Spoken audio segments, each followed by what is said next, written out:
Well, hey everyone, happy Thursday. Welcome to So What, the Marketing Analytics and Insights live show. How's it going, guys? Good. How about yourself? Fantastic, as always.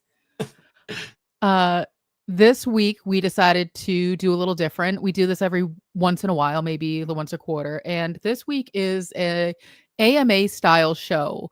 Um, Granted, an AUA doesn't exactly, have the same ring, but it is an ask us anything versus an ask me anything. So we're taking your questions. If you have questions that you want us to cover, you can either drop them in the comments of the show or go to our free Slack group, trust trustinsights.ai/analytics for marketers.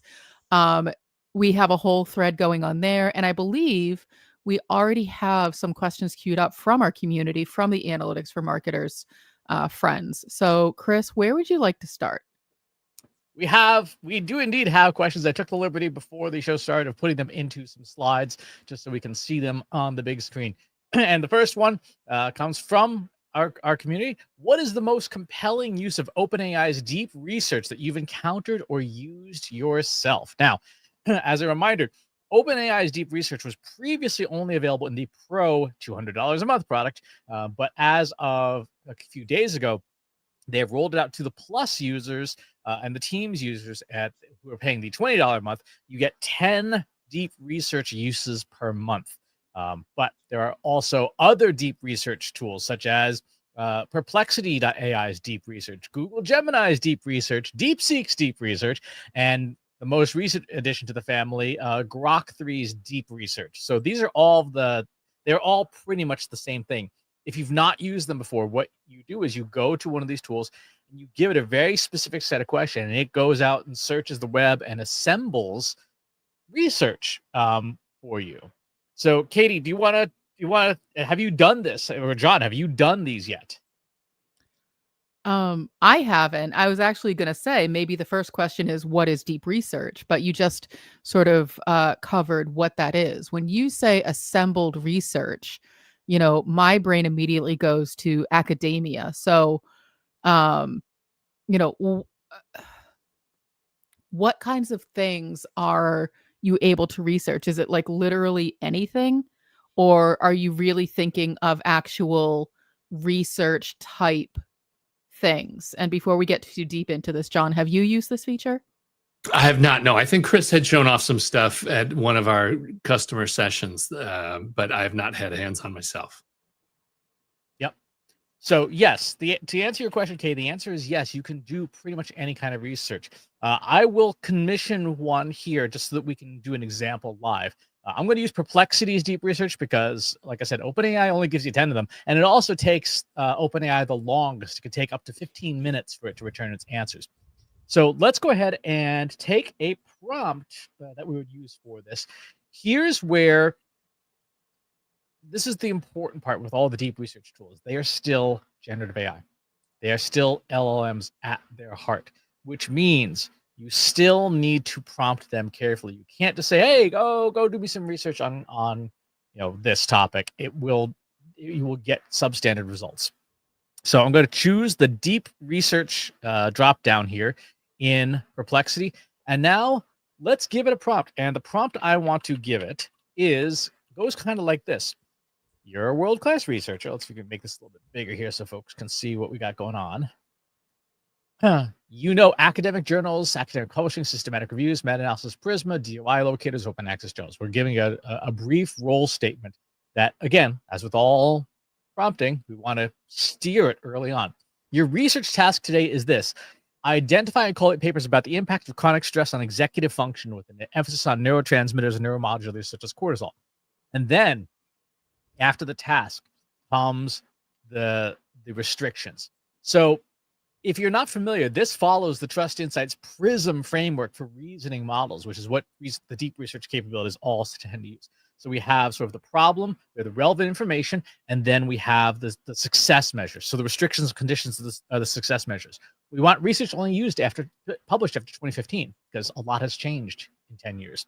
We want it to be valid, and the easiest indicator for academic research is a valid DOI number, which is a document object index number. All credentialed research has those numbers. We tell what not to do. No mainstream media, right? No CNN, no Fox News. They're not credentialed academic journals. No social media at all. None. No Reddit, no Twitter, nothing. Order your results and relevance, no limit. So let's go ahead and put this in that nice gigantic prompt. And what it's going to do now is it is going to start digging, and it's going to follow the prompt. And what will come back with is essentially a summary and then a list of all the sources. This will take probably, if I had to guess, I think on 90 seconds. Perplexity is the fastest of the deep research tools. OpenAI's is the slowest. Okay. So I guess, so to answer the question being asked, what is the most compelling use of deep research that you've encountered or used yourself? For me, it's this stuff. It's getting good sources of papers. Now, I will also say I use it atypically. I don't use the final product from the AI because I don't trust it. Perplexity in particular has some issues with hallucination in its deep research. Oh, they all do. They all do. What I use the tool the most for, though, is going after the actual sources. And that's where I find the tools to be the most valuable, is when they're done, they give you a list of all of the papers. And then, as we covered on previous episodes of the live stream, you can take those papers individually, put them in Notebook LM, and ask extremely detailed, very specific questions about them. So from a use case perspective, that's my most compelling use case, is find me the research that meets all these categories, because you can't put that huge prompt in a search engine. It will just spit up on you. Mine's going to be my answer is not going to be helpful because the things that I research aren't business related.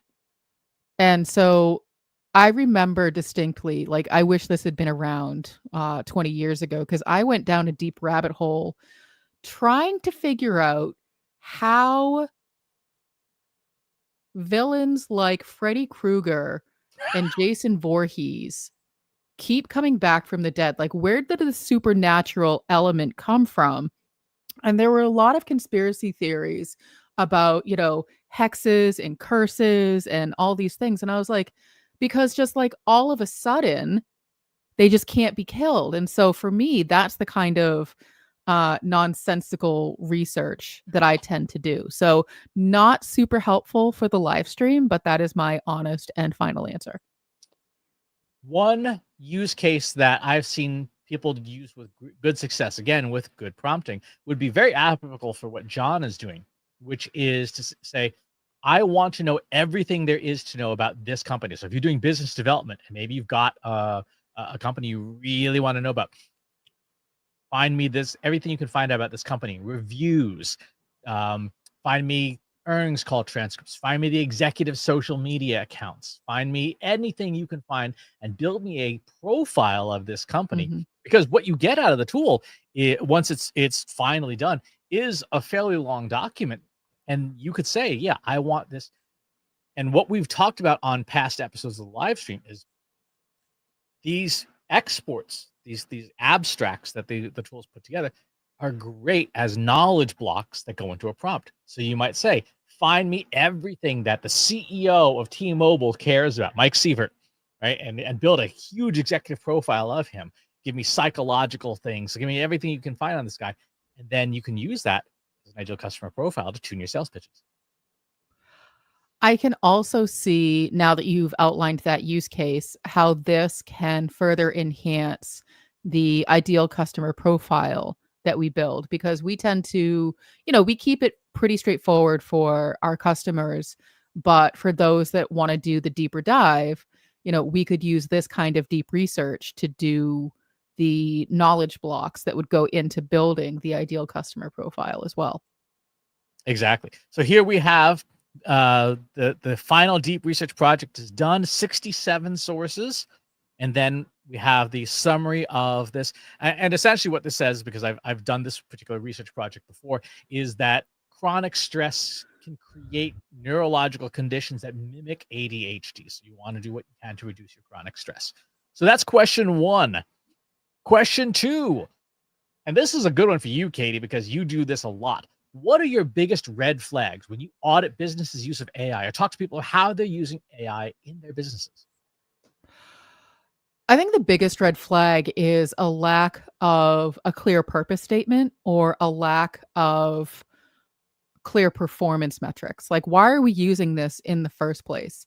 I don't know. It sounded cool. I don't know. Everybody's doing it. I don't know. Somebody brought it to me and said we should be doing it. I don't know why I suddenly got very old timey with my impressions, but I did. So here we are. No, I think honestly, the biggest red flag is a lack of a plan for any one of the P's in the 5P framework. So the 5 P's are purpose, people, process, platform, and performance. And so the big red flag, like the number one red flag, is a lack of a purpose. Why are we using this tool as opposed to any other potential solution? What is the problem we're trying to solve? Second would be people. What are we asking people to do? How are their roles changing? Are we setting expectations clearly?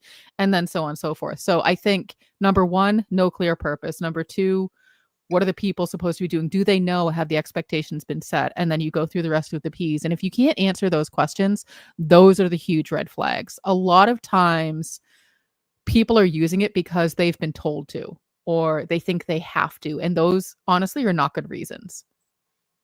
John, what are you hearing when you talk to people, particularly on the front lines, and they say, hey, we need some AI in our thing? Yeah, it's funny, from that perspective, I rarely see this stuff as red flag. They're all just opportunities. This is something that they're doing wrong that they need to get corrected and move in the right direction. The thing that got me when it said red flag for me is always when people are using results that are, not checked by human or verified. Even if it's okay if it's pure AI, if you're using some system to verify the answer that it's correct before it goes out. So yeah, the ultimate red flag are these, AI bots or customer service agents that just, you can, as you've shown many times, talk them into give you free product or discounts and stuff like that. Those would be the red flags.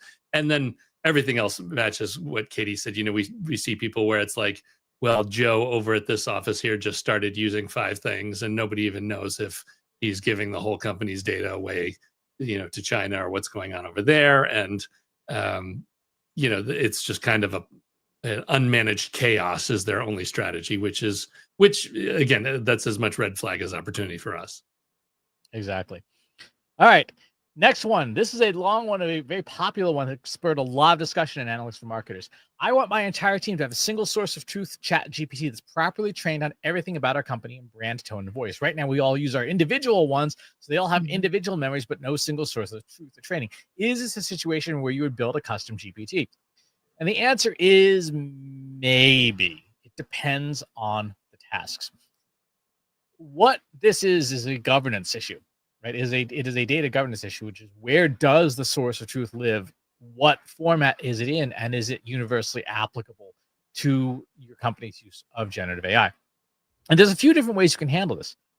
If it fits within, regular knowledge documents, yes, building custom GPTs will be one way to say, like, okay, everybody, this is the blog writing GPT, this is the social media GPT, and it's got all your guidelines in it. That's one way to do it.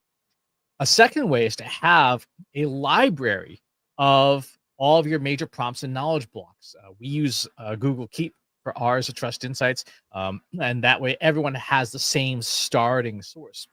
A third way would be to use a system like building an application where you have end users that just use a web app. Several of our clients have done this very successfully. They've built entire internal systems that all the prompts and all the knowledge is baked in so that individual employees don't have to do that. And the fourth is dedicated prompt management systems. A really good example of one would be a system called Latitude that allows you to do prompt collection and testing of prompts within a contained interface, but it is a very technical product to use. It is free, but it's very, very technically complex to run. I think I hear what you're saying about it depends, but I think the simple, straightforward is to have that shared company account. So we actually are working with our local humane society, and we're helping them to set up some custom models that their team can use to streamline their operations. And this was actually one of the first questions, was what is the best way for us to approach this so that everybody's using and learning on the same thing. We all have our individual accounts, but I don't necessarily, the person I was talking to, like, as the manager, I don't necessarily want to expose other stuff that I'm working on to the rest of the team. And I was like, no, that's fair. I was like, if you have a shared team account, then we can build your GPTs in there with system instructions that are for everybody to use. So therefore, everybody's getting the same outcome. So I do think that that's a good approach, especially if you're just starting to introduce this kind of technology in your everyday workflow. I hear what you're saying about the more technical solutions, Chris, but I think just for those who are starting out, having one shared account with all of the custom models that have the same information is probably like the path of least resistance. And then sort of that second phase is making sure that everybody has access to those knowledge blocks and background information and those prompts within your prompt library. Yep. And I think having another thing that we've seen people do very successfully is they'll build a whole slew of custom GPTs and then put it on an intranet page and say, okay, staff, this is the page you start at. Here's the writing GPTs that we have. Here's the social media GPTs we have.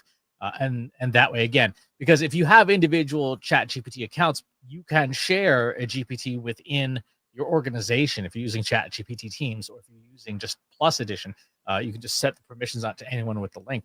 And that would allow you to also have those essentially mini apps. So that would be another way of handling that. Is there anybody that does that, though, that has a single source of truth GPT for the whole org? Have you ever seen anybody even try to pull that off? We've seen it, and it typically goes badly because they try to make it do everything. GPTs are like apps. They really should be narrowly tailored to specific tasks.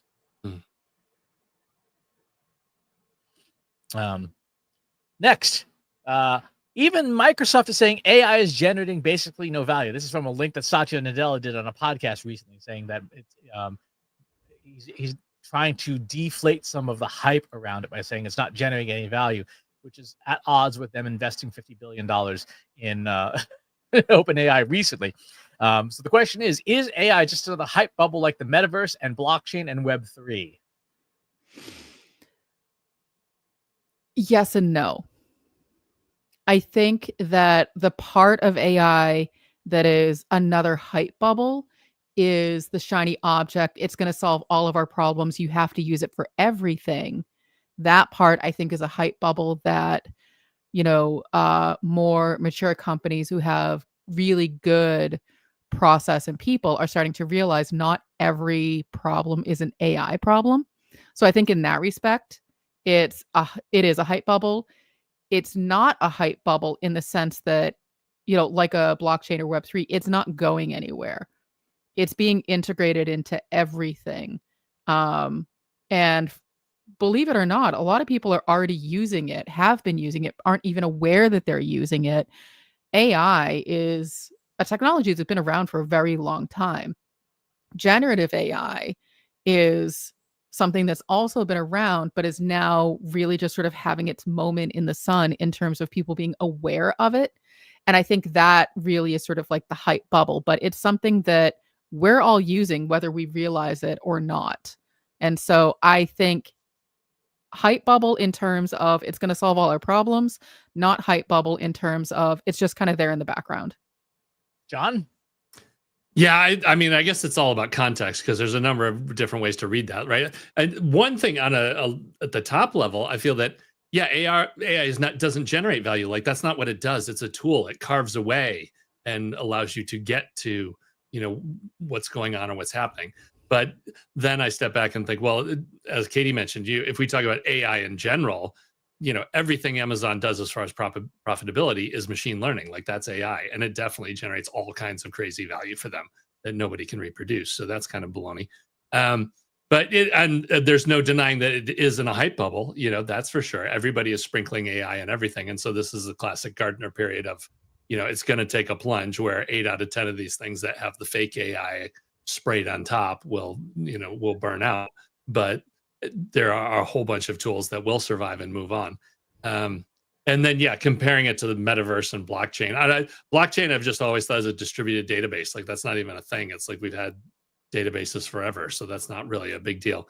And metaverse is another one that it's not here yet. Sooner or later, somebody is going to crack that. 3D movies are better than 2D movies, but it's just a matter of somebody's got to find the right content, the right price, the right device, and we're just not there yet. And that could be a solid 10, 15 years out. So I think it's more that we see that everybody in the press, from ChatGPT and OpenAI and all these places, get all the press, and Microsoft is not getting the press. So he's got to take a contrarian position to try and cut through the news cycle. Yeah. One of the things about the metaverse and the blockchain is that it was very difficult to say, well, what exactly does this solve? Like, what problem does this solve that we can't solve with today's technologies? Like, blockchain is a really good example. It's a encrypted public spreadsheet. We have those. We've had those for a while. We don't need an even more energy intensive one. When you look at what generative AI does and the way people are using it today, even for things as simple as like writing blog posts and newsletters with it, those are problems in terms of timeliness and efficiency that, it is a solve. It does give you tangible results. So I do think, but the other side of this is to both of your points. There are a lot of people with a lot of money on the table who need AI to wildly succeed, and they have a vested interest in seeing it continue to inflate ridiculously, and they are throwing billions of dollars at it. When DeepSeek came out with both V3 and R1 earlier this year and late last year, it like wiped $1 trillion of valuation out of the industry overnight, because it turns out that a lot of the hype engine tech bros need AI to be perceived as expensive and elite and difficult to use, as opposed to what DeepSeek did, which was like, hey, here's our state-of-the-art model for free, have fun. And so, as with everything, we follow the money. Next one. Does it help to be nice to the AI, or just in case one day it takes over? There is an answer to this. Oh, I'm sure there's some sort of boring technical answer, but here's the less technical answer. It costs nothing to be nice. And so it's, it reminds me, Chris, when we talked about how you kind of made that connection of, oh, here's how you delegate and set expectations with humans, because I learned to do it with prompting and with generative AI. And so it kind of, that connection clicked for you in terms of, if I also set expectations with, my direct reports the same way that I do with generative AI, I'm going to get better results. I would say the same thing. Like, it's not going to cost you, $1,000 extra every prompt to just say please and thank you. And if you're not someone who typically does that, it's a great way to start getting into that habit, because you know what? People appreciate when you say please and thank you. It's the craziest thing. So I can't imagine, even if AI never takes over, it's a bad idea to get into the habit of saying please and thank you. So that is my 2-cent soapbox. There is a technical reason to all the Brian Piper trying to say, yes, hedge your bets, Katie. That's right. Just be nice. Exactly. The technical reason for being nice is we think about the training data. So among other things like Stack Exchange, Stack Overflow, and Reddit are major sources of training data for the models. What do long, useful conversations all have in common? People are generally civil to each other. And in those useful conversations, they do say things like, please and thank you. Can anyone please help me tell you what I'm doing wrong with this code? And people chime in. Though the frequency of those polite language things, just like saying you're an award-winning author of this or that, invokes specific tokens in the process that comes up with higher quality results. And this has been proven in research papers that, in fact, being polite does generate statistically better results from the machine, because it's a mirror of us. funny how it works. So just be nice. Just say please and thank you. It's not hard. And it's one of those things like you can practice if you're not, again, if you're not someone who typically does this with humans, this is a good place to start. If you're like, oh, this feels weird, this feels awkward, this feels uncomfortable, I don't do this, the machine doesn't care. It's not going to judge you if you don't say it correctly, if you don't say it with the right tone or inflection. Like, just say it. Build it into your prompts, build it into your process. I don't know. What do you think, John? Have I convinced you? Are you going to start being nicer to us and the machines? I know. I always have such an attitude as a curmudgeonly and evil person in my daily activities. But it's, karma is real, whether it's digital or in the physical world, and everything is recorded. Sooner or later, a robot is going to run a query on you. And worst case scenario, they may decide that, the world is better off without you. And Arnold Schwarzenegger is going to show up at your door. The next one is, I just want an AI that doesn't always tell me my job is too big. What's worth paying for? OpenAI doesn't give me more queries for my money. Gemini and Claude both said no thank you yesterday, so I suppose I need to pay for something. So this is a two-part question. This was a discussion in Analytics for Marketers. The job in question was specific to a very large document, and the resolution for that is fairly technical, so we'll bypass that. In terms of the things to pay for, what should you pay for? Really, it's the worst answer in the world. It depends. What we generally tell people is, if you're going to pick one tool to pay for, and you are a non-technical marketer, you're a non-technical business person, the tool I would recommend is Anthropic's Claude, the $20 a month plan. It is the best general purpose model that requires the least amount of instruction to get it to generate halfway decent results. If you like gadgets and toys and new things all the time, ChatGPT would be the tool to pay for, because you can do image generation, you can do canvas and programming and stuff, and their models are reasonably capable, although no longer state of the art as they once were.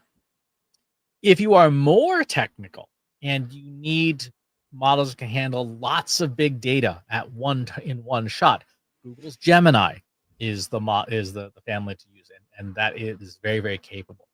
So of those three, those are the ones that I would suggest paying for. And a lot of people say, well, you can buy, Poe, for example, and have access to all those models. You can.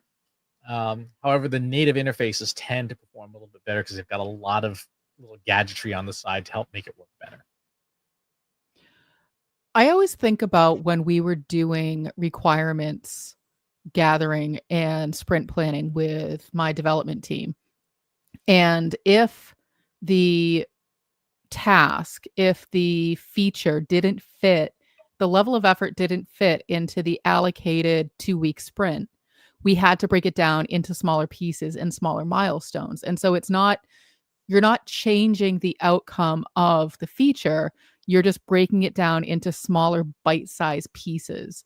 And when I see this question, I haven't had a chance to catch up with the thread in our Slack group, but my first thought is there a way to break down into more manageable pieces that you will eventually get to the bigger outcome? But if these models, if they're all saying this job is too big, well, how do you then make pieces of it that add up to the full thing that's more manageable? So that would be the way I personally would look at, without even thinking about the models themselves. And that is the best way to do it. However, one of the challenges for the non-technical marketer is it's very difficult to do that without it being a lot of manual work. Like, in this case, this is the query was about a big pile of performance reviews, looking for trends across the performance reviews. You could do that. What you would do is you would break it out by person and pass each person's individual review into the system and stuff, and then sort of summarize the trends that you spot in each one. But the best way to do that also requires a bit of coding, so it can be a little bit tricky.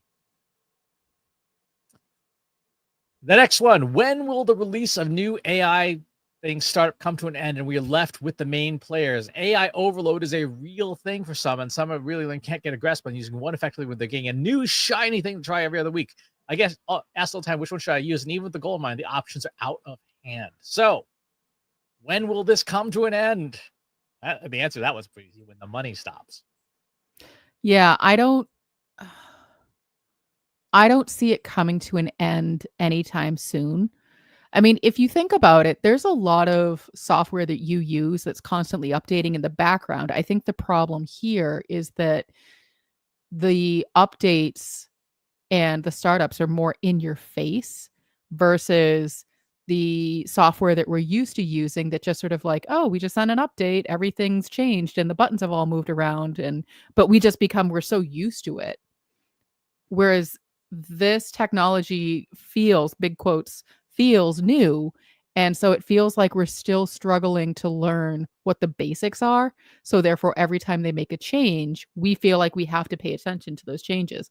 We actually recorded a podcast about this. You can go to trustinsights.ai/podcast a few weeks ago about how do I keep up with everything that's going on? And the answer is you can't. It's physically impossible. And so where you really need to start is probably someplace like the 5 Ps and really define what it is you want to use this technology for, and then choose the AI, the LLM, the chatbot, the model, the whatever it is you're looking at that fits that bill, and then figure out what those scenarios are of if it changes, what is it that I will no longer be able to do if the model changes? Chances are you can still do the same thing. So you don't necessarily have to change, but it really depends on what your requirements are up front. So I'd say do that work up front. It's going to help you stay focused and not have to worry about all of these different things. I don't know all the changes that have happened recently. I don't really care because it doesn't affect what I'm doing because I'm very clear about what my objectives are. But I'm an N of one and I've done my homework. So I guess it's not going to end anytime soon. You have to put yourself in the driver's seat to decide that it's not going to matter. Yep. It will come to an end when the money stops. When people are like, okay, I'm going to move on to the next shiny object, like they did with blockchain and the metaverse and all the flash in the pan stuff. However, at a macro picture level, a lot of folks, including nation states, have recognized this technology is essentially a gatekeeper for how people get information. As people use tools like deep research and AI engines for AI search, it is able to, they say this is the intermediary that will control what people see.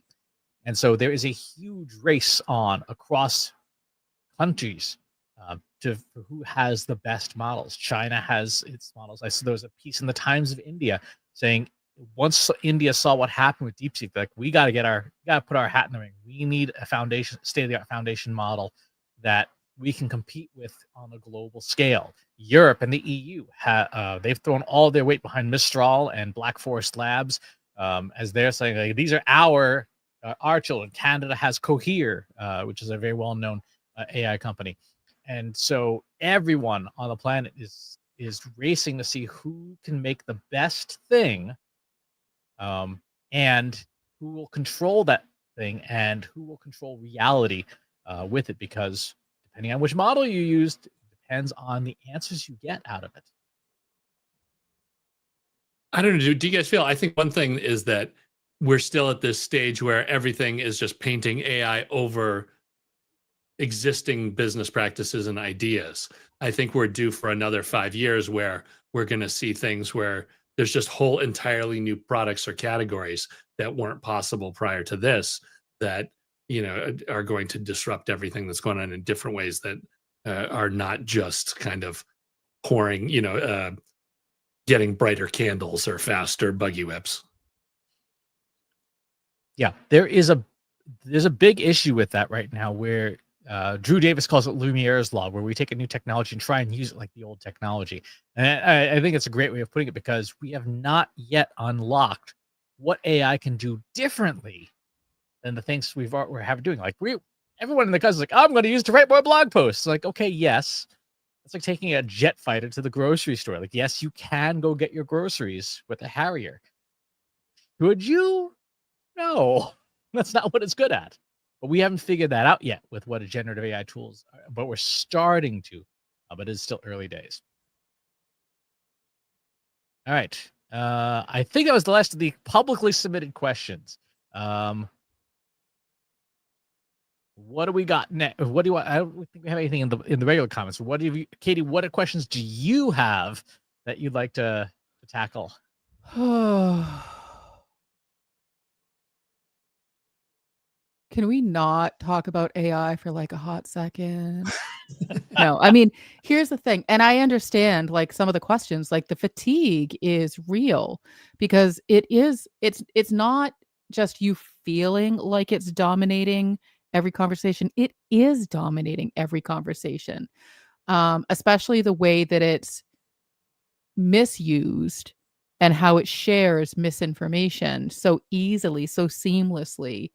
Um, so I guess without getting too dark, Chris, is there a way that the average user can maybe sort of beef up their education so that they can be on the lookout for, misuse and misinformation of AI? That is going to be contingent on the user's media diet to begin with. Where do you get your information? How do you get your information?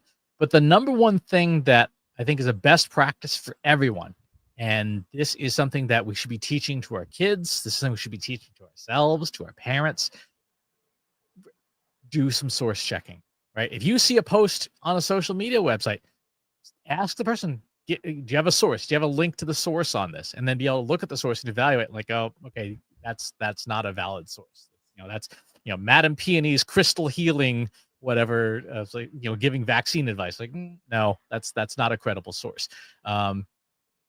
That practice alone would solve a lot of issues. And so with generative AI, one of the things you can do, and you should do this, particularly in like the deep research tools and things we were talking about, is say, you must cite your sources. You must show me the links of where you got your information. So that would be that. Brian had this to say: it's only dominating every conversation in our space. Yeah, so we just need a better space. Well, no, it's funny. My parents, who know nothing about technology, were talking about it. And I'm seeing, because it's brought up in more of the mainstream media. I don't remember what the TV show was, but it was like one of the promo commercials was like, "Oh, the kids are writing their papers with ChatGPT," and the principal was like, "Isn't that common? Isn't that what they do now?" And so it's made its way into our everyday pop culture as well. And so I agree with Brian that because of the specific industry and space we're in, it is a 24/7 news cycle where it's like you can't escape it. Once you step outside of it, it's not as intensive, but it is still prevalent. And so I think that for those who are maybe uninformed of what generative AI is, they're looking at news and media and outlets and not realizing that things are perhaps AI generated, unless there's a little disclaimer that says this was AI generated. And those standards don't exist at this time. Yep. Here's one came from YouTube. What is the best way to teach and remind people to not accept the first answer from generative AI? That's a human thing. Mm-hmm. I'm looking at you, Katie. You're the human expert. Well, I mean, you could build in something silly into your process. And, so let's say I went through this, whole prompting structure and asked a question and got the results. Maybe my immediate next step is this your final answer? And just ask, and I think that that's the way. And if it's like, oh, you know what, you're right, I did forget the following 5 things, or yes, this is my final answer, I've given you everything I know about whatever this topic is. And so it's really just building it into your process as the human. And so, think of it like a game show. It's like, is that your final answer? Just like build it in, and you can make it silly. It doesn't have to be that exact phrasing. You can say, are you sure? You know, is this the answer you want to give? Like whatever the thing is, but just do it. And to what you were saying earlier, Katie, it very much is like delegating to people. right? We would say to the intern, hey, can you check your work? Just make sure you did this right. One of the things that when when when someone comes to me with a problem and they're looking for a solution, one of the ways that I respond is tell me what you've tried already. And so thinking about it in those terms of, if you're asking generative AI to help you solve a problem, it's going to give you an answer. And then you can say, what else, have you tried that did work or didn't work? Or what are some alternatives to the answer that you gave me? And just really, you don't have to feel bad about interrogating it. You're not going to hurt its feelings. Only if you don't say please or thank you. So do that. Make sure you say please and thank you, but don't feel bad about asking question after question and asking it to check its work or to show its work or to do more work. That's what the system's there for. Yep. Brian asks, what do you think is going to take for some businesses and institutions to finally decide they need to strategically start integrating AI? Who wants this one? Losing ground to a competitor. That's the we are already on that track. We've seen the clients that are doing some winning things and they have an advantage that their competitors don't. Mm-hmm.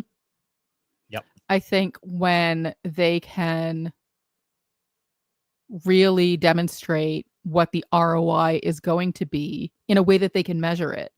I know that that's a hesitation for a lot of people is I can't demonstrate the ROI, my return on investment of generative AI. So I can't justify using it. And so really digging into what that means, I think is going to, unlock some solutions, and it might not be generative AI, and I think that that's the thing is it's not going to solve all your problems. A lot of your problems, 90% of your problems are people and process problems. I guarantee it. Generative AI is not necessarily going to fix those things. Mm-hmm.